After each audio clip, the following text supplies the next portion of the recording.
اور وہ وہاں پر جدید ترین جو ایگریکلچر میں ٹیکنالوجیز کی اپلیکیشن ہے اس کی تربیت حاصل کر کے آئے ہیں. میرا خیال اب آخری بیچ غالباً وہاں پر ہے, اور یہ 1000 لوگ ہمیں مدد دیں گے کہ ہم چین کا جو ایگریکلچر سیکٹر کا تجربہ ہے اس کی روشنی میں پاکستان کی ایگریکلچرل پروڈکٹیوٹی, پاکستان کو کلائمیٹ ریزیلینٹ کیسے بنانا ہے, اس میں کام کریں. تو یہ ایک بہت بڑا نیا سفر ہوگا جو ایگریکلچر سیکٹر میں کہوں گا کہ گرین ریولوشن 2.0 کی بنیاد رکھ سکے گا. اسی طرح ہم نے جو ٹیکنالوجی کے سیکٹر میں چین کی کمپنیوں کے تعاون سے تقریباً 3 لاکھ نوجوانوں کی سالانہ تربیت آئی ٹی سیکٹر میں ان کو شروع کرنے کا معاہدہ کیا ہے, جس پر اب کام شروع ہو چکا ہے, اور اس کے ذریعے ہمارے نوجوان جو ہیں وہ جدید ڈیجیٹل سکل سیکھیں گے اور وہ پاکستان کے لیے بہت کارآمد ایک میں سمجھتا ہوں ڈیجیٹل اکانومی کے نالج ورکرز بن سکیں گے. اسی طرح جو دیگر شعبے ہیں ہمارے ان میں بھی اب یہ اسپیشل اکنامک زون جو بننے تھے ان کا کیا اس کے اوپر بھی اس پر یہ ہے کہ چائنا کو ہم نے 2 اسپیشل اکنامک زونز آفر کیے ہیں, ایک کراچی میں اور ایک اسلام آباد میں. اس کے لیے ان کی اب ٹیکنیکل کمیٹی آئے گی اور وہ ان کا جائزہ لے گی. انہوں نے اس بات پہ آمادگی کی ہے کہ وہ 2 اکنامک زونز ڈیولپ کریں گے پاکستان میں. پھر اسی طرح جو کراکرم ہائی وے ہے اس کا ایک حصہ رہتا تھا, اور اب چونکہ دیامیر بھاشا ڈیم ہمارا تعمیر ہو رہا ہے, اس سے تقریباً 90 کلومیٹر کے قریب کراکرم ہائی وے کا حصہ اس دریا میں, اس جھیل میں جو لیک ہوگی ڈیم کی, اس میں ڈوب جائے گا.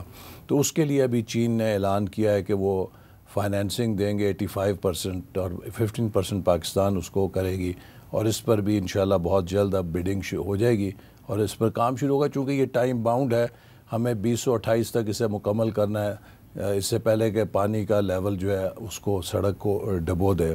اور ساتھ ہی ساتھ ہمارا جو جیسے میں نے کہا کہ ایک جو اس JCC میٹنگ ہوئی تھی, ہم نے ان کو ایک اور اہم تجویز دی ہے جو کہ میں سمجھتا ہوں کہ انشاءاللہ جس میں ہم کامیاب ہوں گے.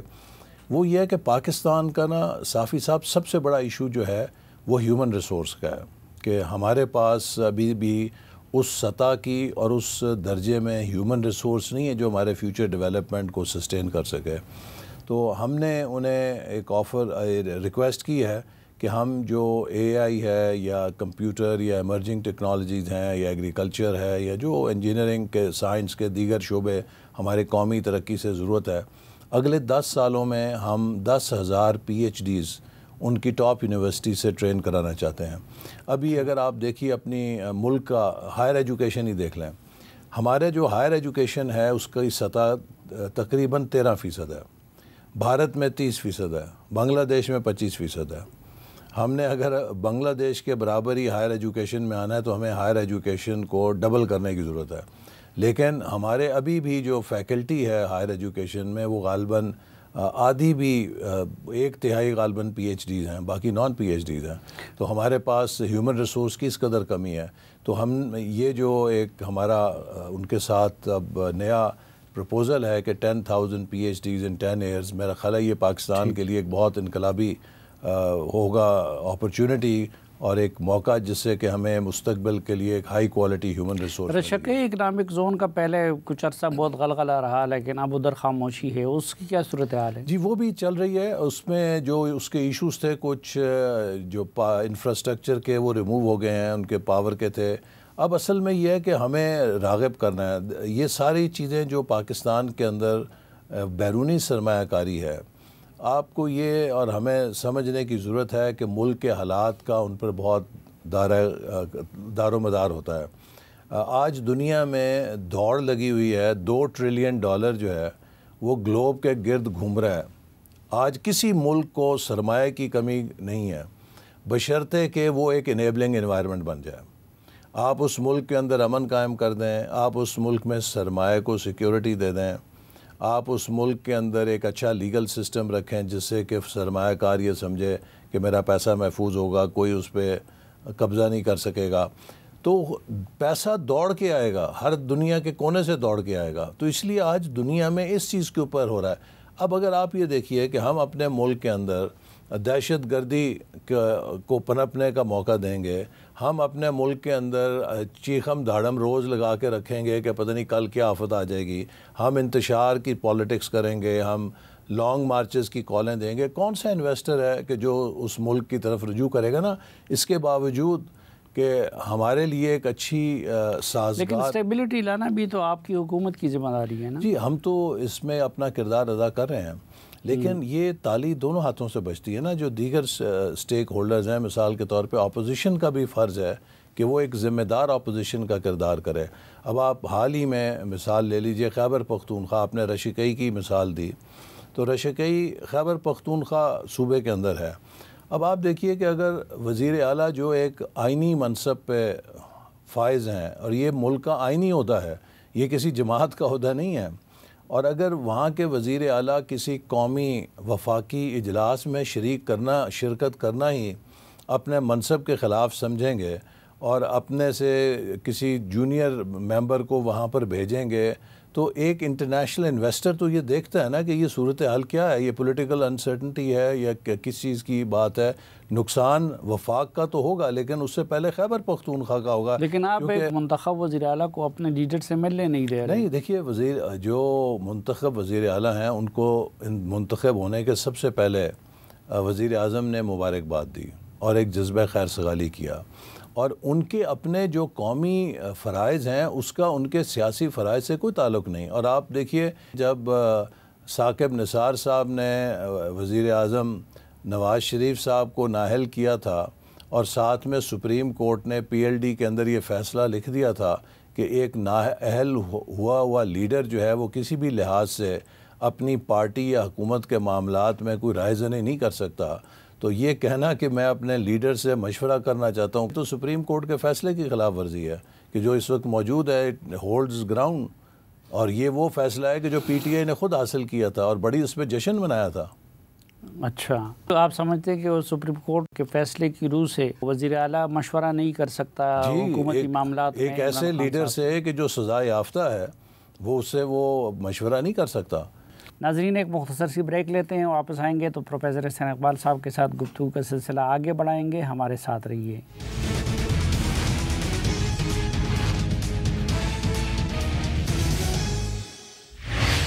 ایک بار پھر خوش آمدید آپ کو جرگے میں۔ آج کے جرگے میں ہمارے ساتھ ہیں جناب احسان اقبال صاحب۔ احسان اقبال صاحب، گوادر ابھی تک کیوں ایئرپورٹ جو ہے وہ فنکشنل نہیں ہو سکا؟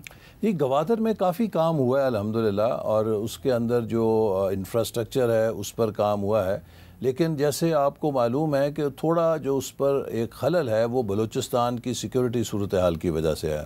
اور میں جیسے اب کہہ چکا ہوں کہ اگر ہم نے اس ملک کے اندر معاشی ترقی کرنی ہے اور کسی بھی علاقے میں معاشی ترقی ہونی ہے تو امن اس کے لیے پہلی شرط ہے۔ اور آپ کو پتہ ہے کہ حضرت ابراہیم علیہ السلام نے جب اللہ تعالیٰ سے دعا مانگی تو وہ قرآن ہمیں یہ بتاتا ہے کہ پہلے انہوں نے امن کی دعا مانگی، پھر رزق کی دعا مانگی۔ اور اس وقت اسی لیے ضروری ہے کہ بلوچستان کے اندر ایسے عناصر کی سرکوبی کی جائے کہ جو وہاں پر دہشت گردی میں چائنیز کو ٹارگٹ کرتے ہیں یا پاکستان کی سیکیورٹی فورسز کو ٹارگٹ کرتے ہیں، اس سے وہ نقصان پاکستانی ریاست کا نہیں کر رہے، اس سے وہ نقصان خود بلوچستان کا کر رہے ہیں کہ جب آپ بلوچستان کو ایک کانفلکٹ ایریا بنا کر پیش کریں گے تو وہ سرمایہ کاری جو بلوچستان کے اندر آنی ہے وہ تو نہیں آئے گی، لوگ تو کون جائے گا جو ایسی جگہ پر سرمایہ کاری کرے گا۔ اسی لیے حکومت بھی پوری کوشش کر رہی ہے کہ یہ جو بیرونی سرپرستی میں وہاں پہ خوارج یا جو ہندوستان کے ایجنٹس اپنی مارکہ حق کی خفت مٹانے کے لیے دہشت گردی کر رہے ہیں، اس کو جلد از جلد ختم کیا جائے تاکہ بلوچستان میں پیس اینڈ آرڈر ریسٹور ہو۔ اور یہ میں آپ کو بتاؤں اتنا مشکل کام نہیں ہے۔ جب ہم 2013 میں حکومت میں آئے تھے تو مجھے بلوچستان جانے کا اکثر اتفاق رہتا تھا، تو 2012-13 میں عملاً یہ صورت تھی، تمام شاہراہیں بند ہوتی تھیں ان کی، وہاں پر اغوا برائے توان ہوتے تھے، وہاں پہ ٹارگٹ کلنگز ہوتی تھیں، وہاں پر لوگ مغرب سے پہلے ہی اپنا کاروبار بند کر جاتے تھے۔ اور ہم نے پھر الحمدللہ 2016, 17, 18 میں مجھے یاد ہے میں گوادر گیا تو ایک ہوٹل والے سے پوچھا، اس نے کہا جی میں تو یہاں عصر کے بعد دکان بند کر کے چلا جاتا تھا، اب رات 10 بجے بھی 11 بجے بھی ہم بے خوف بیٹھے رہتے ہیں اور کام معمول کے مطابق چل رہا ہے۔ اس کی وجہ یہی تھی کہ ہم نے امن ریسٹور کیا. اور جو میں سمجھتا ہوں کہ پی ٹی آئی دور کی سب سے بڑی جو ایک چارج شیٹ ہے جہاں انہوں نے معیشت کا بٹا بٹایا, یہ دہشت گردی کی دوبارہ پنپنے کی وہ بنیاد رکھ گئے. وہ افغانستان سے ان لوگوں کو امپورٹ کیا کہ جن لوگوں کو ہم نے یہاں سے فلش آؤٹ کیا تھا. اسی طرح سے جو ملک کی سیکیورٹی کی ایجنسیاں ہیں ان سب کو سیاسی مشن ٹاسکنگ کے اوپر لگا دیا, جو کہ ہم اس سے پہلے کاؤنٹر ٹیررزم پہ ان کا پورا دھیان تھا, توجہ تھی. اور وہ جو ایک انہیں پھر موقع ملا دوبارہ سیر اٹھانے کا, اس کا آج ہم خمیازہ بھگت رہے ہیں. اس کا کیا ثبوت ہے کہ انہوں نے لوگوں کو امپورٹ کیا, اور کتنے لوگوں کو امپورٹ کیا؟ دیکھیے تو اس وقت بہت واضح ہے, آپ کو یاد ہوگا کہ نیشنل سیکیورٹی پر بریفنگز جو ہوئیں اس کے اوپر اس حکومت نے اور اس حکومت کے ایما کے اوپر ہمیں بریفنگ دی گئی, اور ہمیں کہا گیا کہ جی یہ لوگ ہم لے کر آ رہے ہیں اور یہ اب ہم نے ان کو ریہیبلیٹیٹ کرنا ہے. اور ان بریفنگز کے اندر یہ سوال اٹھائے گئے اور پوچھے گئے کہ یہ جو آپ لوگ لے کر آ رہے ہیں اس بات کی کیا ضمانت ہے کہ دوبارہ یہاں پہ دہشت گردی نہیں ہوگی. اور ہمیں یہ یقین دلایا گیا کہ نمبر 1 وہ غیر مسلح ہوں گے, نمبر 2 وہ پاکستان کے آئین کو تسلیم کر کے آئیں گے, اس کے علاوہ تیسری کوئی شرط نہیں ہے جس پر وہ آئیں گے. آپ نے دیکھا کہ نہ وہ پاکستان کے آئین کو مانتے ہیں اور نہ وہ غیر مسلح ہو کر آئے ہیں, نہ وہ پرامن انداز میں آئے ہیں. اور ان سب کو لا کر یہاں پر دوبارہ بحال کر کے, تو میرا خیال ہے کہ وہ ساری قربانیاں جو ہم نے 2013 سے 18 میں دی تھیں, چاہے وہ آپریشن ضرب عضب تھا یا رد الفساد تھا, ان ساری قربانیوں پہ پانی پھیر دیا گیا. اچھا, گوادر کے نئے ایئرپورٹ کو بحال کرنے میں کیا ابھی تک؟ جی اب یہ نیا ایئرپورٹ چین نے تحفہ دیا ہے, یہ بن گیا ہے, اور اس کے اوپر اب ہم بہت تیزی کے ساتھ سول ایویشن جو ہے اس کو ٹاسکنگ کی ہے پرائم منسٹر نے کہ اس کو فعال کرنے کے لیے انٹرنیشنل روٹس کے اوپر ہم کوشش کر رہے ہیں کہ ایک تو جو یورپ سے ایسٹ کی طرف, فار ایسٹ کی طرف فلائٹس جاتی ہیں ان کو ٹیکنیکل لینڈنگ کے لیے بہترین سہولت ہے, یہاں پر ہم اسے وہ دیں. اسی طرح اس کو ایئر کارگو ہب بنائیں. اس سلسلے میں میں جب ابھی حال میں گیا تھا چائنا تو وہاں پر بھی بات ہوئی ان کے جو ٹرانسپورٹ کے لوگ ہیں. اور اسی طرح جو آپ نے گوادر پورٹ کی بات کی, ہم نے چین کی جو بڑی شپنگ لائن ہے کاسکو, اس سے بھی بات کی ہے کہ وہ بھی اسے ایک ٹرانس شپمنٹ ہب بنانے کے لیے کام کرے. ابھی حال ہی میں پاکستان میں ایک ریجنل ٹرانسپورٹ منسٹرز کی کانفرنس پاکستان کی میزبانی میں ہوئی ہے, اس میں بھی ہم نے گوادر پورٹ کو پیچ کیا ہے کہ یہ سینٹرل ایشیا کی تمام ریپبلکس جو ہیں ان کے لیے بہت مددگار ہو سکتی ہے اور سب سے کلوزسٹ پورٹ ہے. میں ابھی کچھ عرصہ پہلے ترکمانستان گیا تو وہاں ان کے صدر سے ملاقات ہوئی اور انہوں نے بہت اس بارے میں دلچسپی کا اظہار کیا کہ ہم گوادر پورٹ کو اپنے لیے ایک اسٹریٹجک پورٹ کے طور پہ یہاں پہ ویئر ہاؤسز بھی بنانا چاہتے ہیں اور اس کو استعمال کرنا چاہتے ہیں. اور اسی لیے میں سمجھتا ہوں کہ بہت ضروری ہے کہ اس خطے میں ہم امن کو دیکھیں, اور یہ جو پاکستان اور افغانستان کی کشمکش ہے یہ نہ ہمارے حق میں ہے نہ افغانستان کے حق میں ہے. پاکستان اور افغانستان کا جغرافیہ ایک دوسرے سے جڑا ہوا ہے, اور یہ میرا خیال ہے کہ افغانستان کی قیادت ضرور اس بات پر غور کرے گی کہ یہ جو صورتحال ہے اس کا کوئی بینیفیشری نہیں ہے, کوئی تیسرا ملک اس سارے صورتحال کے پیچھے آگ بھڑکانے میں ہے, چونکہ وہ بڑی بری طرح شکست کھائی ہے اس نے, اور اب وہ یہ چاہ رہا ہے کہ کسی طرح سے وہ پاکستان کے لیے مغربی سرحدوں پہ کوئی مشکلات پیدا کرے. تو افغانستان کی قیادت کسی کا اعلی کار بننے کی بجائے میں سمجھتا ہوں کہ انہیں اپنے مفاد میں, اپنے عوام کے مفاد میں سوچنا چاہیے, کیونکہ پاکستان کی جو تجارت ہے سینٹرل ایشیا تک وہ افغانستان سے جڑی ہے, اور افغانستان کی تجارت دنیا کے ساتھ پاکستان کے ذریعے جڑی ہوئی ہے, اور ہمیں اس معاملے میں امن کو قائم کرنے کے لیے بڑی دلجوئی کے ساتھ اور محنت کے ساتھ کام کرنی چاہیے. اور یہ صرف ایک قانونی ذمہ داری نہیں ہے کہ جو افغانستان کی ہے کہ انہوں نے قطر میں جو دوحہ ایگریمنٹ ہوا اس کے تحت اپنی سرزمین استعمال نہیں ہونے دینی دہشت گردی کے لیے, اور سب دیکھیے نا جتنی دہشت گردی ہوئی ہے اس سب کے تانے بانے جو ہینڈلر ہے پتہ لگتا ہے افغانستان میں ہے. بولان ایکسپریس جو ہے ہوتی ہے وہ بھی افغانستان میں ہے, کوئی اور دہشت گردی کا واقعہ ہوتا ہے جعفر ایکسپریس, کوئی اور واقعہ ہوتا ہے اس کا ہینڈلر بھی ادھر سے ہی ریموٹ کنٹرول کر رہا ہوتا ہے. تو یہ چیز تو ان کا فرض ہے کہ اپنی آئینی طور پہ دنیا کے قانون کے تحت, لیکن اس سے بڑھ کر ایک اخلاقی ذمہ داری بھی ہے. دیکھیے پاکستان وہ ملک ہے جس نے 40 لاکھ افغان مہاجرین کو 40 سال پناہ دی. ہم نے ان کے ساتھ دسترخوان شیئر کیا اپنا, انہوں نے یہاں پہ کاروبار کیا. لیکن اب ان کو جس طریقے سے میں کہوں گا کہ ذلت آمیز طریقے سے نکالا جا رہا ہے, تو یہ اپنی اس محنت پہ ہم پانی نہیں پیر رہے ہیں. دیکھیے ذلت آمیز طریقے سے نہیں ہے, یہ صرف انہیں کہا جا رہا ہے کہ آپ کے ساتھ ایک میزبانی تھی, ایک ہمارا تعلق تھا, وہ ایک خیر سگالی کے اوپر تھا نا. اور اگر افغانستان کی حکومت پاکستان سے خیر سگالی کا مظاہرہ نہیں کر رہی اور وہ پاکستان کے دشمنوں کو اپنی سرزمین پر پناہ دے رہی ہے, تو پھر وہ اس کی سزا تو ایک عام آدمی کو ملتی ہے یا عام آدمی کو ملے گی. ہم تو نہیں چاہتے کہ اس طرح کی کوئی بدمزگی پیدا ہو. لیکن آپ مجھے یہ بتائیں صافی صاحب, افغانستان کا بارڈر کتنے ممالک کے ساتھ ہے؟ ازبکستان کے ساتھ ہے. ازبک آبادی افغانستان میں بھی رہتی ہے اور ازبکستان میں بھی رہتی ہے. ان کا بارڈر تاجکستان کے ساتھ بھی ہے. تاجک آبادی افغانستان میں بھی رہتی ہے, افغانی تاجک بھی ہیں اور تاجکستان کے اندر بھی تاجک رہتے ہیں. اسی طرح ایران کی طرف بھی ایرانی ان نسل لوگ جو ہیں وہ کچھ افغانستان میں بستے ہیں, کچھ ایران کی طرف رہتے ہیں.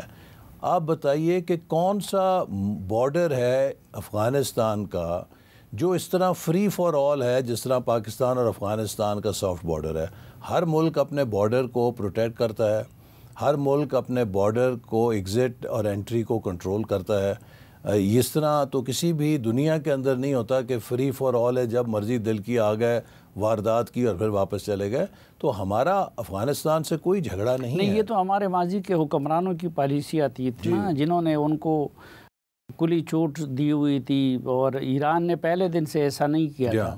تو اب اس کی سزا ان لوگوں کو جو کہ طالبان کے تحت نہیں رہنا چاہتے تھے, اس لیے پاکستان میں آئے ہوئے ہیں یا پاکستان میں رہ رہے ہیں, تو ان کو بھیجنا مناسب ہے کہ جو خود طالبان کے تحت نہیں رہنا چاہتے. اب یہ دیکھیں نا, یہ تو یا تو وہ اپنے آپ کو ایک لیگل سٹیٹس میں کنورٹ کریں, ان کا کوئی ایک لیگل سٹیٹس ہونا چاہیے. کسی بھی ملک میں آپ نے اگر جا کے رہائش لینی ہے تو یا آپ اس ملک کے ویزا ہولڈر ہوں, اس ملک سے آپ اجازت لیں کہ ہم آپ کے ملک میں رہنا چاہتے ہیں. لیکن دنیا میں کوئی ملک کسی بھی آبادی کو دوسرے ملک کی اس طرح اجازت نہیں دیتا. آپ بتائیے نا کہ آج آپ پاکستان سے کسی دنیا کے ملک میں جا کے آزادی کے ساتھ رہ سکتے ہیں؟ وہ کہیں گے جی آپ ویزا لیں, اس ویزے کی میعاد لیں, اس ویزے کا مقصد لیں, اس کے مطابق یہاں پہ رہیں, چاہے 3 مہینے رہیں چاہے 6 مہینے رہیں. غیر معینہ مدت کے لیے کسی غیر ملکی کو کسی ملک میں, دنیا کے اتنے ملک ہیں 200 یا جتنے بھی ہیں, کسی جگہ اس طرح اجازت نہیں ہے.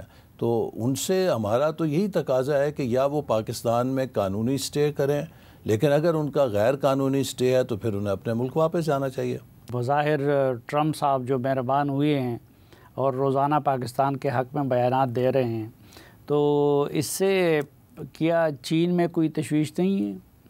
میرا خیال ہے کہ یہ ایک پاکستان کے لیے بہت سنہرا موقع ہے, اور خاص طور پہ اس کا کریڈٹ میں دوں گا ہماری مسلح افواج کو, جنہوں نے فیلڈ مارشل عاصم منیر کی قیادت میں جو مارکہ حق میں کامیابی حاصل کی, اور پھر وزیر اعظم شہباز شریف صاحب کی قیادت میں ہم نے ڈپلومیسی کی, تو اس نے آج پاکستان کی پروفائل کو یکسر بدل دیا. دیکھیے 30 سال سے بھارت نے ایک امیج قائم کیا تھا کہ ہم اس علاقے میں اب تھانے دار بن گئے ہیں, اور بدقسمتی سے جو پی ٹی آئی کا 4 سالہ ایک سیاہ دور تھا جس نے پاکستان کی معیشت کی بنیادیں ہلائیں, اس نے ایک قسم کا ہمیں بھکاری بنا دیا تھا کہ ہمارا وزیر اعظم جہاں جاتا تھا وہ مدد مانگتا تھا. پاکستان کی پروفائل بہت گر گئی تھی, اور میرا خیال ہے اسی وجہ سے ہندوستان کو شے ملی کہ یہ کمزور ہو گئے ہیں اور ہم ان کو ذرا مذاق کر سکتے ہیں. لیکن جس طرح کا انہیں کرارا جواب ملا, جس طریقے کا ہماری مسلح افواج نے انہیں جواب دیا اور ہمیں فتح ہوئی, اس نے پاکستان کے امیج کو اور صلاحیت کو دنیا کے سامنے اجاگر کیا. اور آپ دیکھتے ہیں کہ پریزیڈنٹ ٹرمپ نے فیلڈ مارشل صاحب کے بارے میں خود کہا کہ از اے گریٹ فائٹر, اور وہ اصل بات تو یہی ہے کہ, اور پھر انہوں نے یہ بھی کہا کہ پاکستانی بڑے سمارٹ لوگ ہیں, بڑی سمارٹ چیزیں بناتے ہیں. اب ہماری ایکسپورٹ جو ہے امریکہ کو, وہ کیا ہے, وہ ہم کو سمارٹ پروڈکٹس تو نہیں بیچتے, ہم تو وہاں ٹی شرٹس بیچتے ہیں, ہم تو ٹاولز بیچتے ہیں, ٹیکسٹائل پروڈکٹس بیچتے ہیں. تو سمارٹ چیزیں جو انہیں غالباً بریفنگ دی گئی ہوگی کہ پاکستان نے مارکہ حق میں کس طرح ٹیکنالوجی کے ذریعے ہندوستان کو چت کیا ہے. اور اسی سے وہ پھر متاثر ہوئے کہ پاکستان کی کیا صلاحیت ہے. اور یہ ایک میں سمجھتا ہوں کہ خوشائند بات ہے کہ وہ پاکستان کے وزیر اعظم سے اور فیلڈ مارشل صاحب سے ان کے ایک اچھا ریپو بنا ہے. یہ ہمارے لیے اپرچونٹی ہے. لیکن جہاں چین سے ہمارے تعلقات ہیں وہ اپنی جگہ آن چائناز میرٹ ہیں. چین ہمارا سب سے زیادہ ڈپینڈیبل ریلائبل دوست ہے. اور جب وزیر اعظم تشریف لے گئے تھے چائنا تو انہوں نے چین کی قیادت کو اعتماد میں لیا تھا جو امریکہ کے ساتھ ہمارے تعلقات ہیں. اور اس پر چین نے کبھی، میں آپ کو بتاؤں، میں تو پچھلے کئی سالوں سے وزیر اعظم جتنے بھی ہمارے گئے ہیں ان کے سب کے ساتھ چین کی اعلیٰ قیادت کے ساتھ مذاکرات میں بیٹھنے کا موقع ملا. چائنا کی ہمیشہ سے ہمیں یہی ایڈوائس رہی تھی کہ آپ امریکہ سے بھی اچھے تعلقات کریں، آپ اپنے خطے میں بھی تعلقات بہتر کریں، اور اگر آپ نے ترقی کرنی ہے تو امن کریں. بلکہ انہوں نے اس حد تک اب کہا کہ ہم تو خود امریکہ سے مذاکرات کر رہے ہیں کہ کس طریقے سے ہمارے جو تنازعات ہیں وہ حل ہوں. تو اگر آپ بھی امریکہ سے اپنے معاملات طے کر رہے ہیں تو ہمیں اس پہ کوئی اعتراض نہیں ہے. اور میں سمجھتا ہوں کہ یہ ایک بڑی اچھی سوچ ہے. میں آپ کو ایک مثال دیتا ہوں کہ ہم جب الیکشنوں میں جاتے ہیں نا تو دو طرح کے لوگوں سے واسطہ پڑتا ہے. ایک وہ لوگ ہوتے ہیں جو کہتے ہیں جی کہ میں آپ کا سپورٹر ہوں نا، اب آپ نے میرے مخالف کے پاس نہیں جانا، اگر آپ اس کے پاس جائیں گے میں آپ کو چھوڑ دوں گا. لیکن جو ریئل سپورٹر ہوتا ہے، جو مخلص ہوتا ہے، وہ کہتا ہے جی میں تو آپ کے ساتھ ہوں نا، آپ اس کو بھی جا کے پوچھ رہے ہیں، وہ میرا مخالف ہے لیکن اس کو بھی اگر آپ اپنے ساتھ کر سکیں مجھے کوئی اعتراض نہیں. تو چین اس سینس میں پاکستان کا ریئل ہمدرد ہے. اس نے کبھی ہم پہ شرط نہیں لگائی کہ اگر آپ ہم سے تعلقات رکھنا چاہتے ہیں تو کسی اور سے تعلقات نہ رکھیں، بلکہ ہمیشہ انہوں نے ہمیں یہی کہا ہے کہ ہم آپ کو برادرانہ مشورہ یہ دیں گے کہ آپ سب سے اچھے تعلقات رکھیں اور اپنے لیے امن کے راستے پر چلیں تاکہ آپ ترقی کر سکیں اور اپنے اقتصادی اہداف حاصل کر سکیں جیسا کہ ہم کر رہے ہیں. لیکن ٹرمپ سے مودی کو بھی بڑی امیدیں تھی اور وہ ان کو بھی یار کہا کرتے تھے، لیکن ان کے یو ٹرن لینے میں وقت نہیں لگتا. اگر ٹرمپ نے پاکستان سے متعلق یو ٹرن لے لیا تو پھر کیا ہوگا؟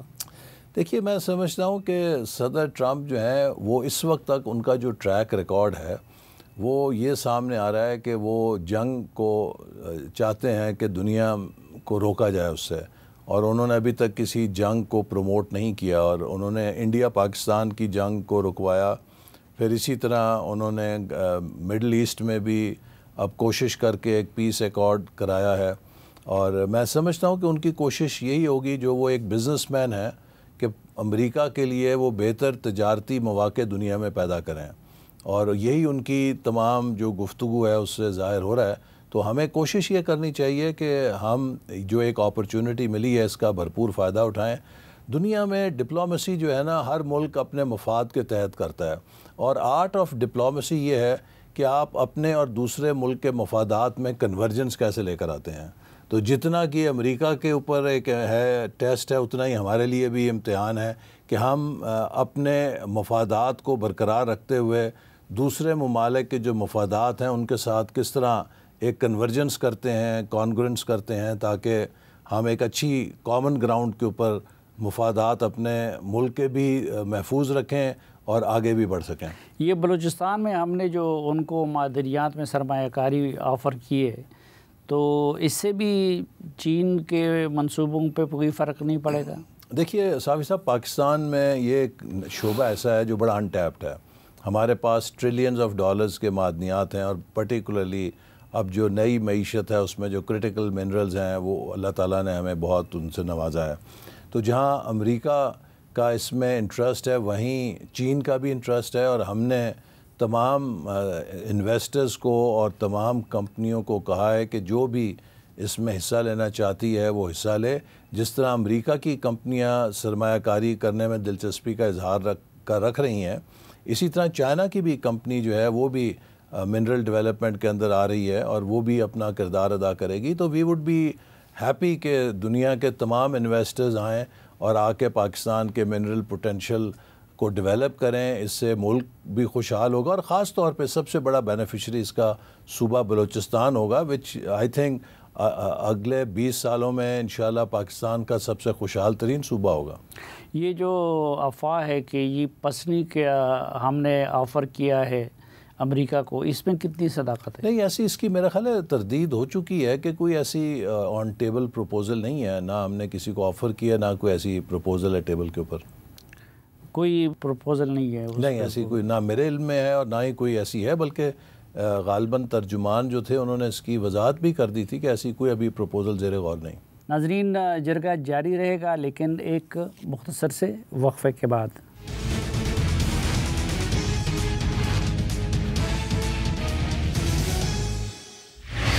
ایک بار پھر خوش آمدید آپ کو جرگے میں. آج کے جرگے میں ہمارے ساتھ ہے وفاقی وزیر منصوبہ بندی جناب پروفیسر احسن اقبال صاحب. خیبر پختونخوا کی طرف سے یہ الزام لگ رہا ہے کہ جی ہمیں اپنے حصے کے فنڈز نہیں دیے جا رہے ہیں.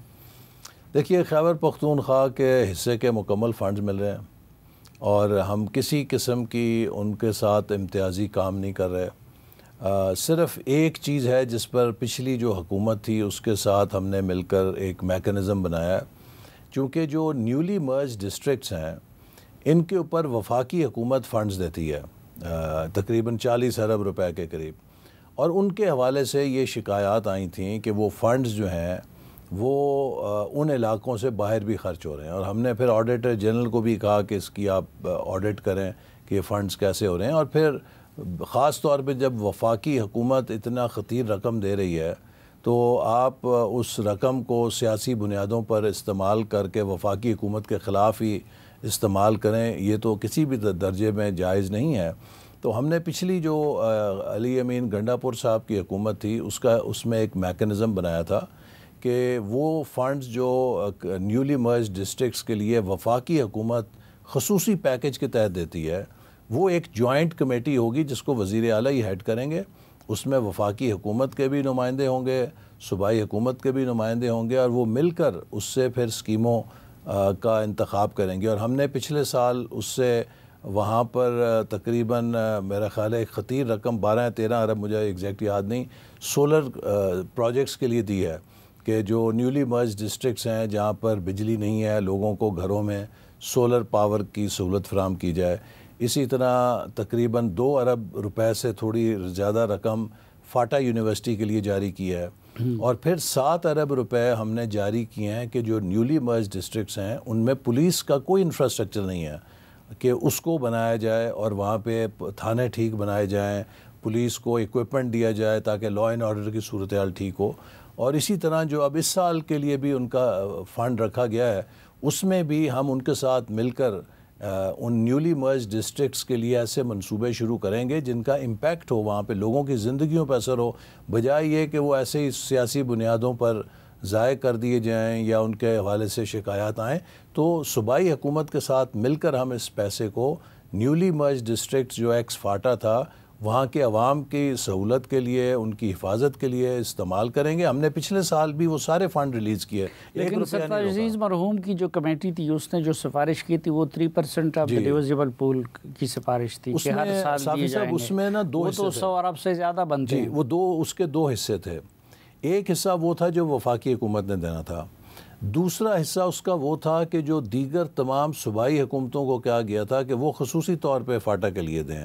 مسئلہ یہ ہوا ہے کہ دیگر صوبوں نے وہ پیسہ نہیں دیا، لیکن جو وفاقی حکومت کے حصے کا پیسہ تھا وہ ہم باقاعدگی کے ساتھ دے رہے ہیں. اس کے لیے NFC کا اجلاس بلانا چاہیے تھا نا، تاکہ پتہ تو چلے کہ کون سا صوبہ انکار کر رہا ہے. اس کے لیے دیکھیے ہم تو بہت دیر سے تقاضا کر رہے ہیں، بلکہ ہماری منسٹری آف پلاننگ نے تو پرائم منسٹر کو خط بھی لکھا ہے.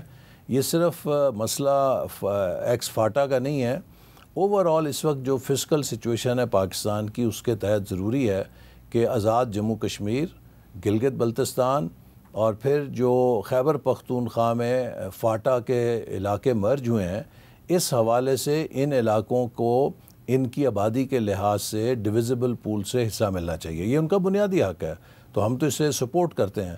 اور اسی طرح جو فیڈرل گورنمنٹ ہے اس نے ایسا بوجھ اٹھایا ہوا ہے کہ وہ چیزیں کہ جو صوبائی حکومت کو جا چکی ہیں 18ویں ترمیم سے، مثال کے طور پہ سوشل ویلفیئر ہے، پاورٹی ایلیویشن ہے، یہ سب صوبائی شعبہ جات ہیں، لیکن ہم تقریباً اس وقت 700 ارب سے زیادہ بیسپ کے پروگرام کو فائنانس کر رہے ہیں. یہ ایک اضافی بوجھ ہے وفاقی حکومت کے پاس. ہمارا جو ترقیاتی بجٹ ہے اس کا حجم گھٹتا جا رہا ہے. پچھلے سال 1100 تھا، اس سال 1000 ہے، اور آپ کو سن کے حیرت ہوگی کہ 2018 میں 1000 ارب تھا، اسے تو اب کوئی 2500 ارب ہونا چاہیے تھا، چونکہ وفاقی حکومت کا جو محاصل صوبوں کو 60% چلے جاتے ہیں، اس کے بعد جو تھوڑا سا پیسہ ہمارے پاس بچتا ہے اس میں سے تقریباً نصف کے قریب قرضوں کی ادائیگی میں چلا جاتا ہے۔ آپ لوگ اپنے آپ کو جمہوری کہتے ہیں اور کہتے ہیں کہ ملک پہ جمہوریت ہے، تو ٹی ایل پی پہ پابندی کیوں لگا دی؟ دیکھیے، جو ٹی ایل پی پہ پابندی ہے، یہ چونکہ بدقسمتی یہ ہے کہ ہم سب مسلمان ہیں، اور میں سمجھتا ہوں کہ نبی کریم صلی اللہ علیہ وسلم سے ان کی ناموس اور ان کی ختم نبوت، یہ ایک ایسا معاملہ ہے کہ اس پہ ہر وہ شخص جس نے کلمہ پڑھا ہے وہ اس کا چوکیدار ہے۔ اگر کسی مسلمان کے دل میں سوئی برابر بھی نبی پاک صلی اللہ علیہ وسلم کے ناموس یا ان کی ختم نبوت کے بارے میں شبہ ہو، اس کا ایمان ڈہ جاتا ہے۔ یہی نہیں بلکہ ہم میں سے ہر کلمہ گو مسلمان 24 کروڑ عوام میں سے یہ سمجھتا ہے، اپنے لیے اعزاز سمجھتا ہے کہ میں نبی پاک صلی اللہ علیہ وسلم سے اپنی جان، اپنی مال، اپنی اولاد اور اپنی ماں باپ سے زیادہ محبت رکھتا ہوں۔ اب جب ہمارا یہ عقیدہ ہے اور ہم سب کے عقیدے کی بنیاد ہے، اس کے اوپر اگر آپ قوم میں تفریق پیدا کریں، آپ قوم کے اندر تشدد پیدا کریں، دیکھیے میں خود اس کا نشانہ بنا، اور وہ گولی میرے ابھی جسم میں ہے کہ کس شخص کو گولی ماری کہ جس شخص کی والدہ نے اس ملک میں پہلی دفعہ ناموس رسالت صلی اللہ علیہ وسلم کا قانون بنوایا۔ یعنی کہ اتنا یہ اپنے سیاسی مقاصد کے لیے لوگوں کو تشدد پہ مائل کرتے ہیں۔ پھر آپ دیکھیے کہ جو فیض آباد کا دھرنا ہوا، وہ بنیاد بنا پاکستان کو گرے لسٹ میں ڈالنے کے لیے۔ اسی طرح اس کے بعد جب وہ فرانسیسی سفیر کے اوپر انہوں نے معاملہ کیا، جیلم تک پہنچتے پہنچتے اپنے کتنے لوگ مروائے، سیکیورٹی فورسز کے کتنے لوگوں کو مارا۔ اب پھر جب یہ نکلے لاہور میں پولیس والوں کو مارا، رینجرز کو مارا، اور پورا اسلحہ لے کر نکلے۔ اب آپ مجھے یہ بتائیے، اچھا پھر جو بھی ملک کے اندر ایسا واقعہ ہوتا ہے کہ جس میں کوئی تشدد ہو، مثال کے طور پہ سیالکوٹ کے اندر کیا ہوا، ایک سری لنکن کو مارا گیا، اور وہی جو ایک انہوں نے لوگوں میں جنونیت اور انتہا پسندی پیدا کی، اس کے نتیجے میں پاکستان کی پوری دنیا میں جو بدنامی ہوئی، اور جس طرح پھر پوری قوم نے بعد میں معافیاں مانگی۔ لیکن مریدکے میں تو ان کو محاصرہ کیا گیا تھا اور وہ خود امن کے لیے تیار تھے، ان کے پاس اسلحہ بھی نہیں میری ابھی بات ہوئی تھی پنجاب میں، جو خواجہ سلمان رفیق صاحب ہیں جو ان سے مذاکرات کر رہے تھے، وہ کہا کہ ہم نے آخری وقت تک ان کو بہت منتیں کیں کہ آپ اپنی ضد چھوڑیں۔ آپ دیکھیے غزہ کے اندر امن ہو گیا ہے، غزہ میں لوگ مٹھائیاں بانٹ رہے ہیں، آپ کس چکر میں جا رہے ہیں؟ دیکھیے یہ اگر آپ ان کو ریلیٹ کریں نا، ایک طرف فتنہ خوارج جو ہے مغربی سرحدوں سے اپنے حملوں میں شدت آ رہے تھے، دوسری طرف یہ لاہور سے اسلام آباد کی طرف چلے تھے۔ کیا یہ حادثہ تھا یا کوریلیشن تھا یا ان کا ہینڈلر کوئی ایک ہے؟ یہ ساری چیزیں ریاست کے لیے ایک بہت بڑا چیلنج بن جاتی ہے نا۔ آپ ضرور سیاست کریں، آپ ضرور اپنے کام کو سیاسی طور پہ بڑھائیں، لیکن جب آپ مذہب کو انتہا پسندی اور تشدد کا اعلی کار بنائیں گے، اپنے نوجوانوں میں جنونیت پیدا کریں گے۔ دیکھیے کیا اشر ہوا تھا جرمنی میں جب ہٹلر نے جنونیت پیدا کی، اس کے بعد جرمنی کا کیا اشر ہوا۔ اور جیسے میں نے کہا کہ کیا اس معاملے میں جو نبی کریم صلی اللہ علیہ وسلم سے اس امت کے ہر شخص کا تعلق ہے، اس پہ کوئی اجارہ داری کہہ سکتا ہے کہ جی ہم سرٹیفکیٹ دیں گے کہ جی صافی صاحب ناموس رسالت پہ یقین رکھتے ہیں کہ نہیں رکھتے، ہم سرٹیفکیٹ دیں گے ناموس رسالت کے علاوہ ختم نبوت پہ صافی صاحب کا عقیدہ کیا ہے؟ کیا یہ کوئی کر سکتا ہے؟ ٹھیک ہے، بہت شکریہ جناب حسین اقبال صاحب ہمیں وقت دینے اور ہم سے بات کرنے کے لیے۔ ناظرین اتنا ہی، سلیم صافی اور جرگہ کی پروڈکشن ٹیم کو اجازت دیجیے، اللہ حافظ۔